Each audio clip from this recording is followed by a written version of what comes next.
Hello, friends. We are having a quick chat about Kena-Upanishad today. It's from Samved, and it's called Kena because its first word is Keneshitam, which means who, does. So, Ken is the root word for the Hindi word kon, how words last through centuries, through thousands of years. This Upanishad was written about 3,000 years ago or thereabouts, so it's older than Buddha and Mahavir, predates them by a few hundred years. It's a very interesting Upanishad, one of the core texts of Indian thought. So important that Adi Shankar did two commentaries on it, one in prose and the other in a poetic form. And if you look at the Gita Press text, then both those commentaries are given simultaneously, along with the Upanishad itself. Let's begin. The Upanishad starts with a question. And this question is really interesting, and we need to spend some time thinking about it. Who pushes the mind to fall into thoughts? Who inspires our energy to flow? Who makes our voices speak? Who watches through our eyes and listens through our ears? So, this is a commentary on the state of existence that we are in. Our eyes take in signals, so does our ears, our nose, our tongue, our skin. These are our sense organs. They react to certain stimulus coming from outside. Signals are transferred through to our brain, but there is a faculty inside us that perceives them. And what I mean by that is that the signals are going in all the time, but the perception is not happening all the time. So, if you are lost in thoughts, someone might say something to you. The signals are still going in because your ears are open, but your brain won't perceive it because you are lost in thoughts. If you are asleep, again, sounds will happen around you, people might touch you, but if you are in deep sleep, your mechanism of awareness is not connected with the senses with the signals that are going in, so they won't be perceived. So there is that faculty inside that watches, that listens, that tastes and smells. And that's what the rishi is being asked about. And the most interesting thing here, this is interesting in itself that 3,000 years ago people were wondering about it. But what's the most interesting part is that they're asking about who pushes the mind, who nudges the mind to fall into thoughts. So this is someone who has done a lot of introspection themselves and understands a fair bit about how mind operates. And they are putting a premium on a state of mind where it is not fallen into thoughts. Let's try and unpack that a little bit. What does it mean?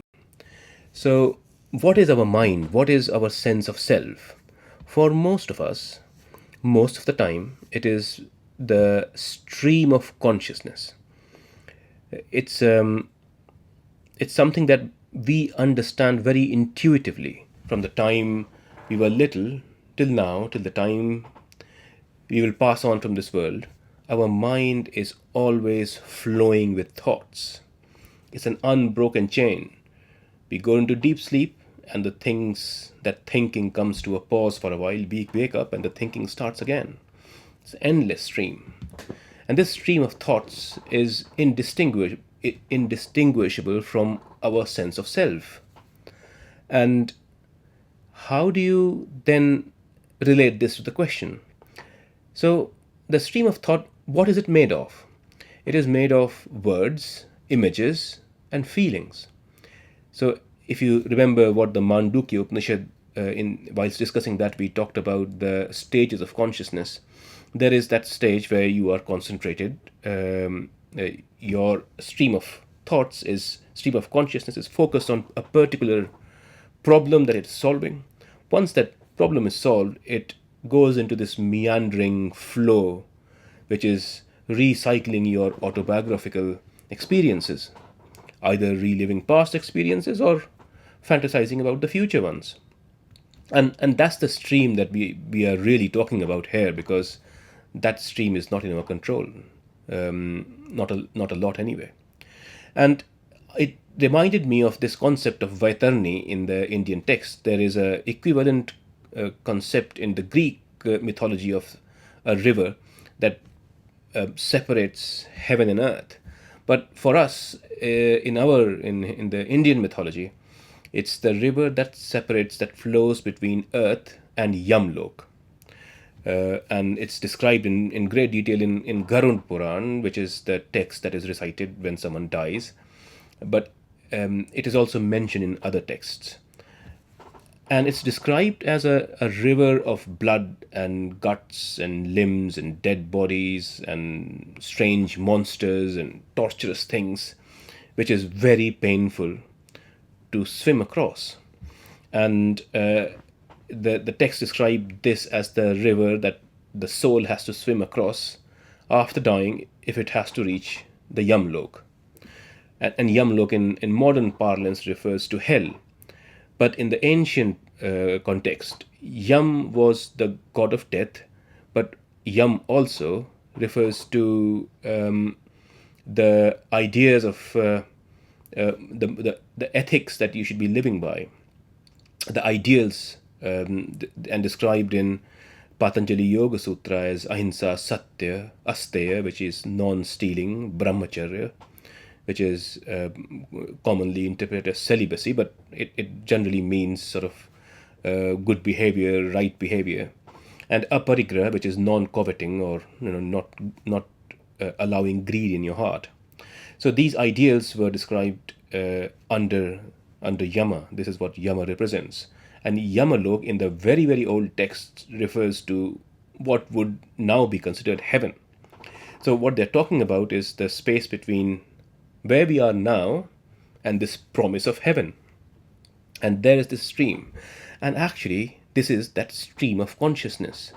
If you take a step back from the mythological descriptions of what happens after death and try to understand what that mythological narrative is trying to teach us, this is what it's trying to describe. I think that the stream of conscious for us, for most of us, is quite a terrible experience. We do anything to avoid sitting with it. We watch movies, we read books, we call friends, we binge watch Netflix, we go for walks, we do anything possible to not have to sit with this flow of thoughts. And what the narratives describe, the Vaitarni comes with the description that it is this painful experience for people who have not purified themselves. And that once you have purified yourself, then the Vaitarni becomes full of nectar. And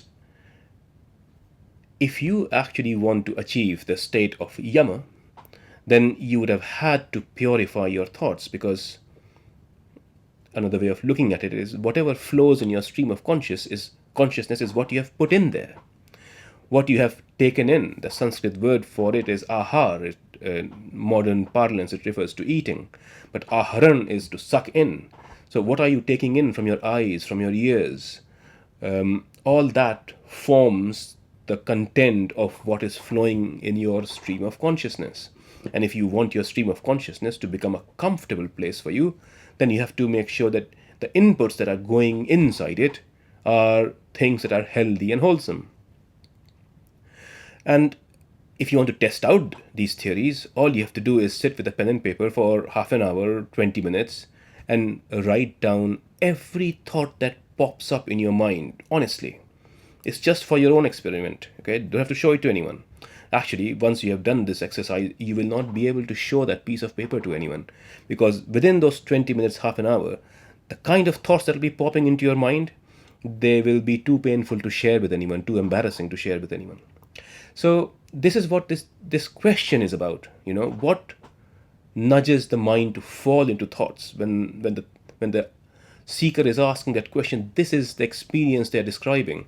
They have acquired the ability to watch their mind, you see, because in this stream of consciousness is two components. One is the thoughts that are flowing, and just like with the senses, all your sense organs, there is the signal going in and a perceiver at the back of it, identifying those signals and adding a layer of meaning to them. In the same way with the thoughts as well, It is the awareness that watches the flow of thoughts and attributes meaning to it, dodges of emotions that it then feels. So, if you can manage which way the mind falls, you can influence how you feel in yourself as baseline. So, um, so that's why this is a very important question to have dissected. Let's see what the rishi answers. Okay, so this is clearly a question that the rishi likes very much, and says, "Wow, the listener behind the ear, the watcher behind the eyes, the thinker behind the mind, the wise know it, and they become free from sorrow. The wise know it, and they become free from fear."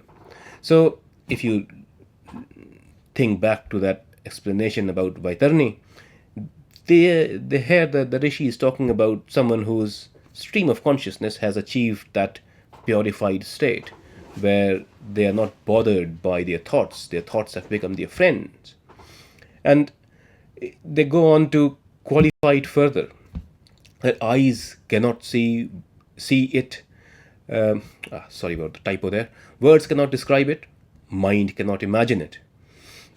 And this is such an honest description by whoever has put it together, because they are owning to their limitations here so honestly. In the later on descriptions of heaven and what happens after death and what God looks like and so on, elaborate descriptions in our texts. But in this one, they are not taking any liberties with imagination. They are trying to say things as they are in their very essence. They are trying to stay as honest and truthful as possible. So here the rishi says, I don't really know how to tell you all this stuff, because it can't be explained with words or thought with the mind. It's a subjective experience. But nevertheless, I'll try to explain it to you as it has been explained to me by my teachers. And then come the points that would have drawn in Adi Shankara's interest. And this is really fascinating. Pay attention to this. This is really interesting. So what the rishi says is, what you praise with your speech and worship is not Brahm. What inspires speech to flow is Brahm. So in the first question, we were looking at the process of perception from outside inwards. Okay, so something comes in front of our eyes. The eyes grab the signal, grab the image, convert it into some sort of signal that goes in, and then a mechanism of perception inside us, the awareness inside us, sees it, identifies it. And here that mechanism is being described the other way around. Okay, so what you see with your eyes and worship, that is not Brahm. What inspires your eyes to see, that is Brahm. What you hear from your ears and worship, that is not Brahm. What inspires your ears to hear, that is Brahm. So they have converted it the other way around. They're trying to point out to that which can't be captured in words and images, in thoughts, because it is the essence of awareness itself. Okay? And it can be interpreted in multiple ways.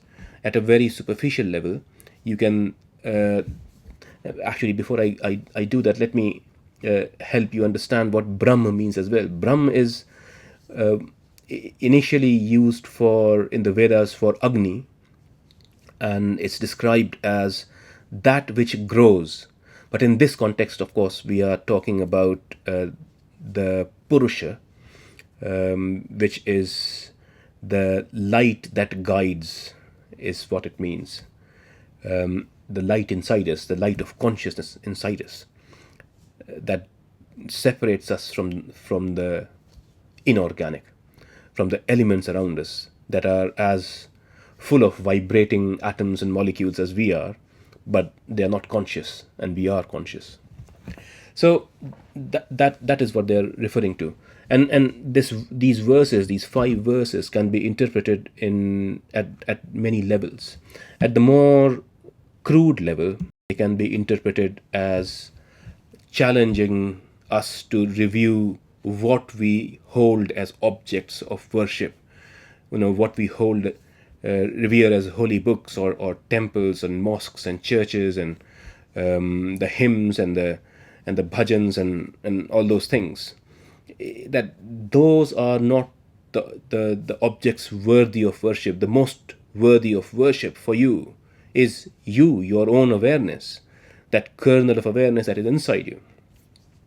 And at a more philosophical level, you can take it another deeper layer, and you can think about what is it that we actually worship, what we think of as religion and worship. They are actually circumscribed rituals, but from a moment to moment perspective, what we